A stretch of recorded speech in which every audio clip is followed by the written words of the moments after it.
यह कहानी एक लाडो चिड़िया की है। वो अपने 7 प्यारे प्यारे बच्चों के साथ घोंसले में बैठी हुई थी कि तभी अचानक से जंगल में तेज हवाएं चलने लगती है और तूफान आ जाता है। लाडो चिड़िया का घोंसला तूफान में उड़ जाता है।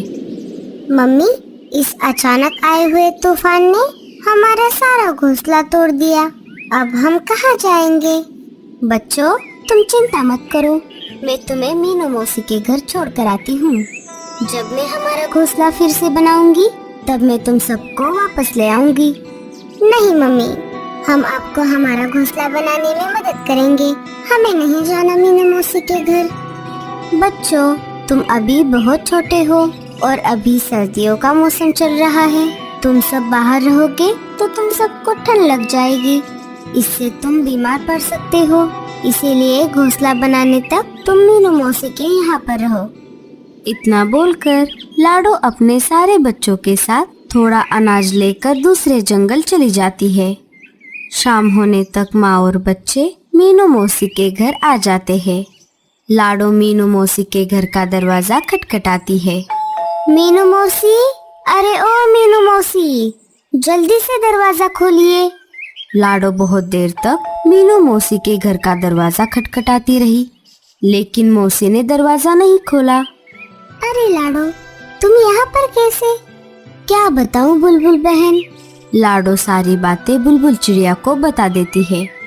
इसीलिए मैं मीनू मौसी के यहाँ पर आई हूँ, लेकिन मौसी तो यहाँ पर नहीं है। वो 2 दिन पहले अपनी बेटी से मिलने के लिए जंगल से बाहर गई है। चलो लाडो, अब मैं चलती हूँ, मुझे अनाज लाने के लिए बाहर जाना है। ठीक है बुलबुल। बुलबुल चिड़िया वहाँ से चली जाती है। लाडो अब बहुत परेशान हो जाती है। पता नहीं अब मीनू मौसी वापस कब आएंगी। अब बच्चों को लेकर मैं किसके घर जाऊँ? इस पूरे जंगल में एक मीनू मौसी ही थी, जिनके घर मैं बच्चों को कुछ दिनों के लिए वहाँ पर छोड़ सकती थी।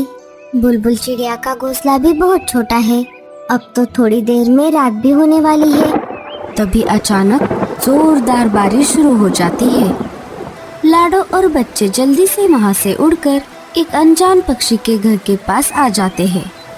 लाडो घर का दरवाजा खटखटाती है। आप सब कौन हो और यहाँ पर क्या कर रहे हो? क्यों मेरे घर का दरवाजा खटखटाया?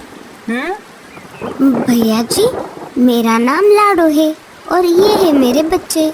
मैं पास वाले सुंदरवन जंगल से आई हूँ।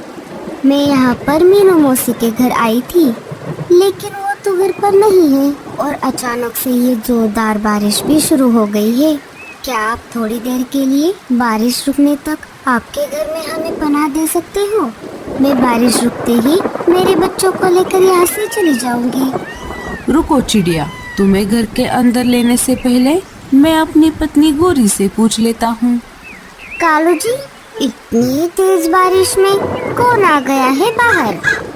बाहर मीनू मौसी के कोई रिश्तेदार आई है।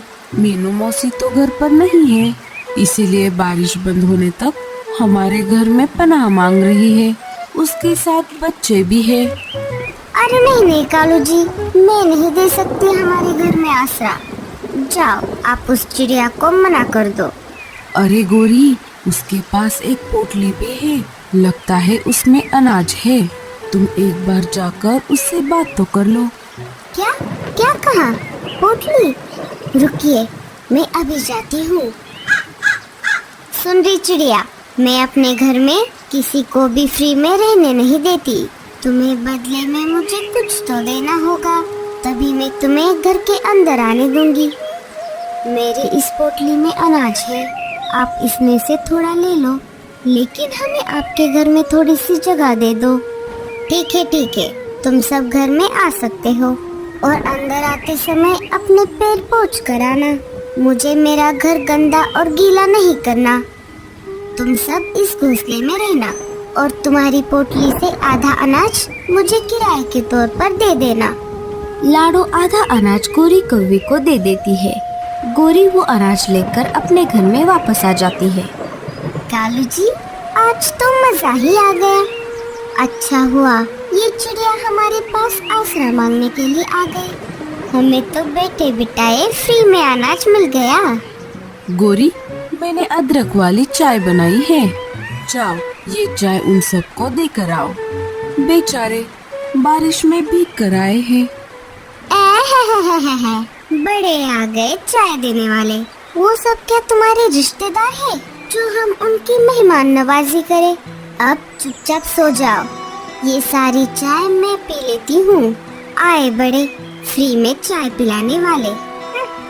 इधर लाडो चिड़िया को नींद नहीं आ रही थी, सारे बच्चे सो गए थे। ये गोरी कौवे तो बहुत चालाक है, बस अब जल्दी से बारिश रुक जाए। मैं सुबह होते ही अपने जंगल वापस चली जाती हूँ। सुबह हो जाती है, लाडो घर के दरवाजे पर आकर देखती है। अरे बाप रे, ये बारिश तो बंद होने का नाम ही नहीं ले रही। अब मैं अपने जंगल कैसे जाऊंगी? लाडो चिड़िया परेशान हो जाती है। तभी वहाँ पर गोरी कौवी आ जाती है। सुन रही चिड़िया, बारिश आज भी हो रही है। अगर तुझे आज भी घर के अंदर रहना है तो बाकी का अनाज भी मुझे दे दे। लेकिन बहन जी, मैं तो पहले ही आपको आधा अनाज दे चुकी हूँ। अगर ये बचा हुआ अनाज भी मैं आपको दे दूंगी तो मैं और मेरे बच्चे क्या खाएंगे? वो सब मुझे नहीं पता।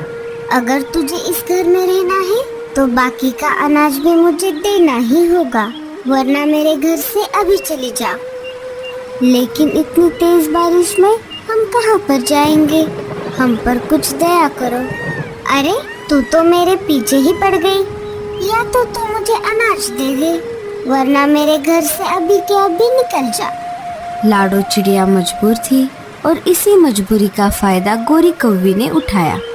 लाडो ने बचा हुआ सारा अनाज गोरी कौवी को दे दिया। पता नहीं ये बारिश कब रुकेगी। मैं अब मेरे बच्चों को क्या खिलाऊंगी?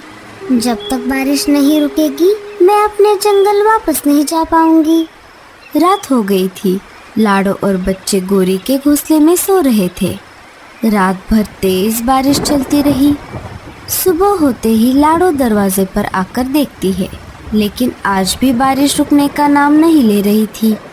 तभी गोरी कौवी लाडो के सारे बच्चों को दरवाजे पर लेकर आती है। तुम्हारे पास मुझे देने के लिए अब कुछ भी नहीं है, इसीलिए तुम तुम्हारे बच्चों को लेकर यहाँ से चले जाओ।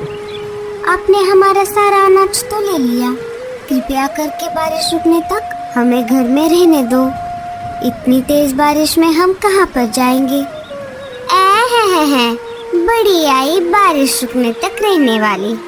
मैंने क्या धर्मशाला खोल कर रखी है जो फ्री में तुम्हें रहने दूं? अगर तुम्हें मेरे घर में रहना है अनाज तो देना ही पड़ेगा। लाडो और बच्चे बारिश में भीग रहे थे।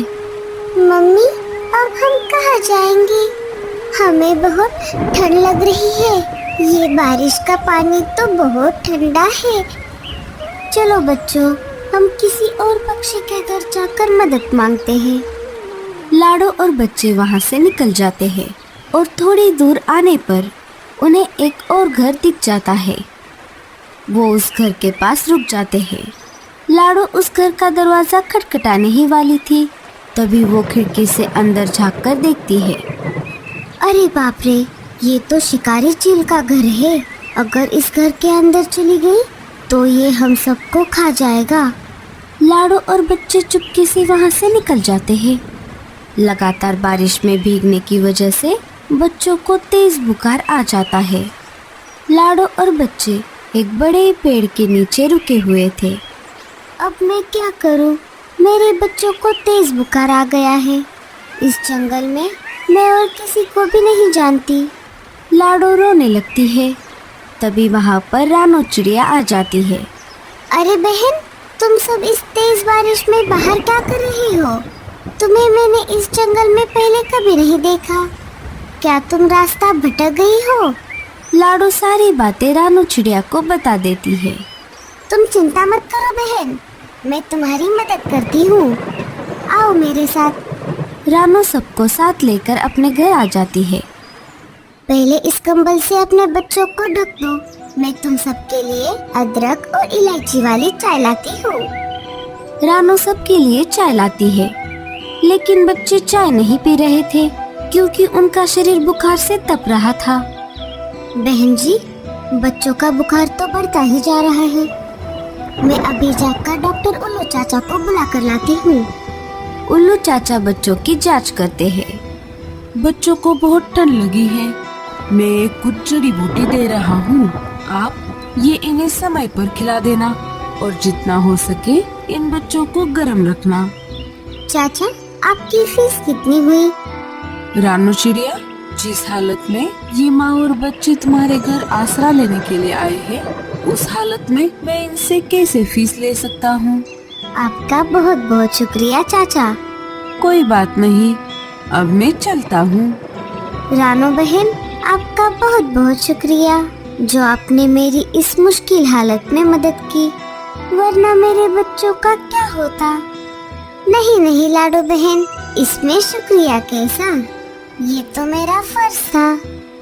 हमें मुश्किल वक्त में एक दूसरे के काम आना चाहिए। कुछ दिन ऐसे ही गुजर जाते हैं और बारिश भी रुक जाती है। रानू बहन, मुझे जाने का तो मन ही नहीं कर रहा, लेकिन अब मुझे चलना चाहिए। आपके साथ रहकर बहुत अच्छा लगा, लेकिन आपका घर तो टूट गया था, तो आप कहाँ पर रहोगी? पहले मैं अपना घोंसला फिर से बना लूंगी, तब तक आप मेरे बच्चों को अपने घर में रखो। घोंसला बन जाने के बाद मैं इन्हें लेकर जाऊंगी। लाडो बहन, चाहे तो आप मेरे घर के पास ही अपना घर बना सकती हो। मम्मी, रानू आंटी सही कह रही है, हमें उस जंगल में वापस नहीं जाना चाहिए। वहाँ तो आए दिन तूफान आता जाता रहता है और हमारा घोंसला टूट जाता है। आप भी रानू आंटी के जैसा लकड़ी का घर बना लो, फिर हमारा घर नहीं टूटेगा। अरे बेटा, मुझे तो लकड़ी का घर बनाना नहीं आता। अरे लाडो बहन, तुम चिंता मत करो, मैं तुम्हारे लिए लकड़ी का मजबूत घर बना दूंगी। मुझे लकड़ी का घर बनाना आता है। आप बस जंगल से लकड़ियाँ लाकर मुझे दे दो, मैं घर बना दूंगी। लाडो चिड़िया जंगल जाकर लकड़ियाँ इकट्ठा कर कर ले आती है और रानू चिड़िया उन लकड़ियों का घर बनाती है। 2-3 दिनों में उनका लकड़ी का घर बनकर तैयार हो जाता है। रानू बहन, आपका फिर से बहुत बहुत शुक्रिया। आपने हमारे लिए इतना सुंदर, प्यारा और मजबूत लकड़ी का घर बना दिया। लाडो और उसके प्यारे प्यारे 7 बच्चे उस लकड़ी के घर में खुशी खुशी से रहने लगते हैं।